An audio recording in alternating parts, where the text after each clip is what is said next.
For this brownie recipe, you're going to need a few ingredients: icing and your favorite snack cakes. Now add your icing to a pot and bring to a boil. After your icing is boiling, add all your snack cakes into the pot. So after you finish boiling all your ingredients and frosting, let it chill in the fridge for 4 hours and you should be left with something that looks like this. Now what we want to do is to butter the pan so it doesn't stick. I like to use grab a Ziploc bag. You can use just a knife or anything, but I think this works out way easier. Now add your batter to the pan.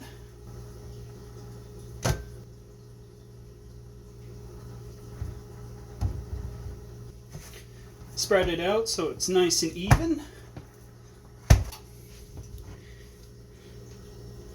And there we go. We got our brownie mix going. Now we're going to put it in the oven for 20 to 25 minutes at 350 degrees.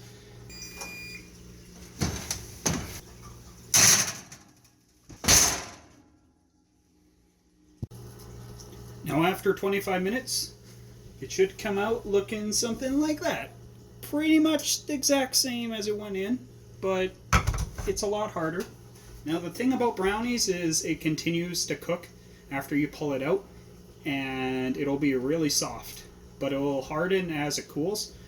It's better to have slightly undercooked brownies than overcooked because no one wants a hard crunchy brownie. So just take it out when the recipe says it's time.